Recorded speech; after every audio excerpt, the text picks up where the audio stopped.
وَإِذْ اور جب یعنی وہ وقت یاد کرو وَإِذْ يَرْفَعُ إِبْرَاهِيمُ الْقَوَاعِدَ اور جب ابراہیم علیہ الصلوۃ والسلام بنیادیں اٹھا رہے تھے من البیت گھر سے بنیادیں اٹھا رہے تھے.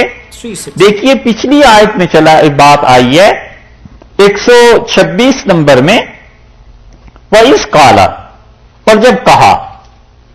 ٹھیک ہے شروع یہیں سے ہو رہی نا 126 نمبر آیت وَإِذْ قَالَ ابراہیم اور جب ابراہیم علیہ السلام نے کہا. یہاں یہ آیت بھی شروع ہو رہی ہے وَإِذْ يَرْفَعُ ابراہیم اور جب ابراہیم علیہ الصلوۃ والسلام اٹھا رہے تھے. تو یہ جو پچھلی یہ جو بعد والی آیت ہے وَإِذْ يَرْفَعُ إِبْرَاهِيمُ الْقَوَاعِدَ اصل میں اس کا تعلق بھی اوپر سے جا کے ملتا ہے کہ وَإِذْ قَالَ إِبْرَاهِيمُ رَبِّ اجْعَلْ. یہ اس کا ترجمہ سمجھ میں آ گیا نا من آمن منہم باللہ والیوم الآخر وارزق اہلہ. یعنی پوری آیت پڑھتے ہیں وَإِذْ قَالَ إِبْرَاهِيمُ رَبِّ اجْعَلْ هَذَا بَلَدًا آمِنًا. ابراہیم علیہ السلام نے دعا کی اور عرض کیا کہ میرے پروردگار اس شہر کو امن والا بنا. وارزق اہلہ یہ جو ہو کی ضمیر ہے لوٹ رہی ہے کدھر وارزق اہلہ من الثمرات من آمن منہم باللہ.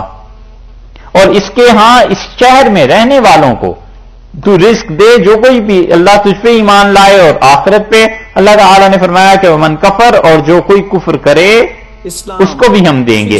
تو اہل لغت لکھتے ہیں کہ اہلہ جو ہے من آمنہ کے عوض میں آیا کہ وارزق من آمنہ من الثمرات اللہ اس کو رزق دے جو کوئی ایمان لایا تجھ پر اور آخرت پر اس کو رزق دے. تو قال ومن کفر اللہ نے کہا جو کفر کرتا ہے ہم اس سے بھی دیں گے.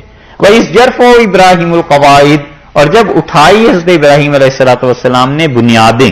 قواعد جو ہے قاعدہ کی جمع ہے اور قاعدہ کہتے ہیں نیو بنیاد. کیا کہتے ہیں اور اسے پہلے تو نہیں کہتے تھے آپ نیو ہی کہتے ہیں. ابراہیم القواعد حضرت ابراہیم علیہ الصلوۃ والسلام نے بنیادیں اٹھائیں. اس سے معلوم ہوتا ہے بنیادیں پہلے سے تھیں اور انہوں نے عمارت کو اٹھایا ہے. پہلے بنیادیں تھیں. دیکھیے اللہ تعالی نے فرمایا ہے قواعد بنیادیں اٹھائیں یعنی پہلے سے نشانات تھے کچھ نہ کچھ پہلے تھا اور انہوں نے اس کے اوپر اٹھایا. یہ نہیں کہا انہوں نے گھر بنایا بلکہ کہا ہے کہ اس کی بنیادیں اٹھائیں یعنی نئے سرے سے اس کی تعمیر کی لیکن پہلے کچھ نہ کچھ آثار تھے. اسی لیے بیت اللہ جو بنایا یہ فرشتوں نے بنایا اور پھر تسلسل کے ساتھ آیا ہے.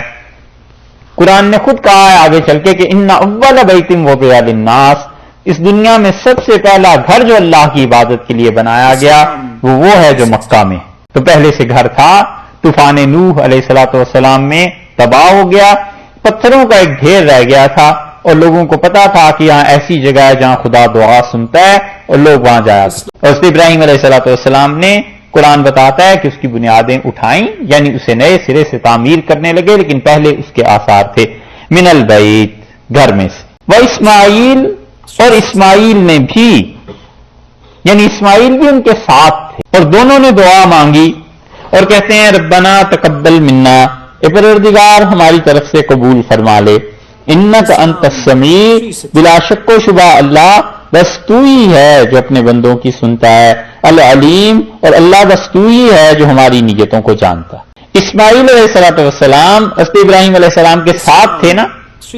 اس بات کا ذرا خیال کیجئے گا کہ اس وقت حضرت ابراہیم علیہ الصلوۃ والسلام کے بیٹے اور بھی ہیں.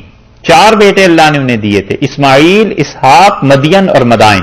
یہ جو مدین میں حضرت شعیب علیہ الصلوۃ والسلام کی بستی تھی یہ بستی در حقیقت حضرت ابراہیم علیہ الصلوۃ والسلام کے بیٹوں نے ہی بنائی تھی کیونکہ اللہ نے انہیں کہا تھا کہ نبوت اب آپ ہی کے خاندان آپ ہی کی نسل میں رہے گی.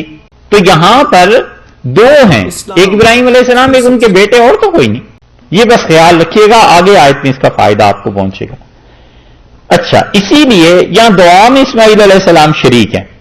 جوش انسائکلوپیڈیا میں یہودیوں نے اپنے عقائد میں یہ بات درج کی ہے کہ اگر خواب میں کسی کو حضرت اسماعیل علیہ السلام کی زیارت ہو جائے تو یہودی کہتے ہیں جو دعائیں وہ مانگتا ہے وہ قبول ہو جائیں گی.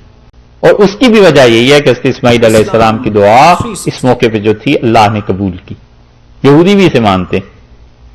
جوش انسائکلوپیڈیا میں ہم نے پڑھا تھا آپ بھی اس مقام کو دیکھیے گا 6 جلد میں ہمارے پاس جو 1904 کا اس کا نسخہ ہے اس کی 6 جلد میں یہ بات ہو. تو دعا کیا مانگی کہ ربنا تقبل منا.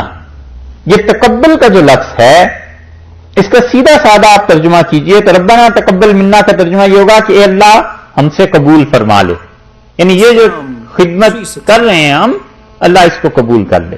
تقبل کا لفظ تفاعل کے وزن پر ہے، اور عربوں کے ہاں تفاعل کے وزن پر جب کوئی چیز آتی ہے نا تو اس میں بنیادی معنی یہ ہوتا ہے کہ یہ چیز پیش کیے جانے کے پریزنٹیشن کے قابل نہیں ہے، اس میں کچھ نقائص رہ گئے ہیں، مگر دوسرے سے کہا جاتا ہے کہ چشم پوشی کیجئے، درگزر کیجئے، بس رکھ لیجئے۔ تو اپنی اس عبادت کو انہوں نے کسر نقصی کی وجہ سے اس قابل نہیں سمجھا کہ اللہ کے سامنے پیش کریں، تو یوں عرض کرتے ہیں کہ اللہ یہ جو کچھ ٹوٹا پھوٹا ہو گیا ہے بس اسے تو قبول فرما لے۔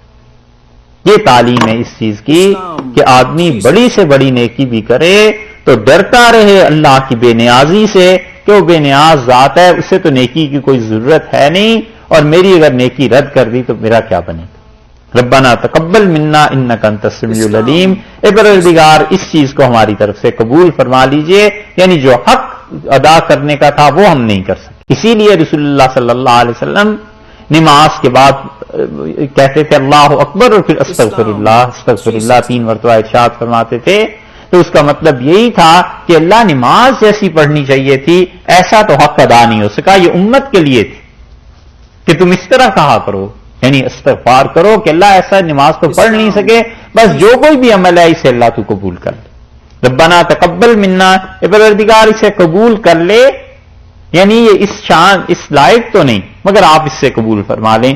انک انت السمیع، اور اللہ بلا شک و شبہ تو ہی ہے۔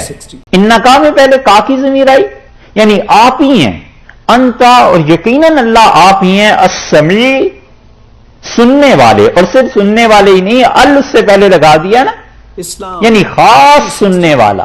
توحید کیسی ہے؟ انک انت السمیع، اللہ بس دنیا میں تو ہی ہے جو اپنے بندوں کی دعا سنتا ہے، تیرے علاوہ کوئی نہیں جو سنتا۔ یہ ہے خدا کی توحید۔ العلیم، اور اے پروردگار تو ہی ہے جو علم والا ہے، تیرے علاوہ اللہ کوئی علم والا نہیں، کسی کا علم اس قابل نہیں کہ ہمیں جان سکے، کسی کے پاس معلومات نہیں ہے کہ ہماری نیتوں کے امتحان لے سکے۔ جو کچھ ہماری نیتوں میں ہے اور جو کچھ اللہ ہم نے تجھ سے دعا مانگنی ہے، انک انت السمیع العلیم، اللہ تو ہی ہے پروردگار، آپ ہی ہیں جو دعاؤں کو سننے والے ہیں، اور اللہ آپ ہی ہیں جو ہماری نیتوں کو جاننے والے ہیں، تیرے علاوہ کوئی نہیں۔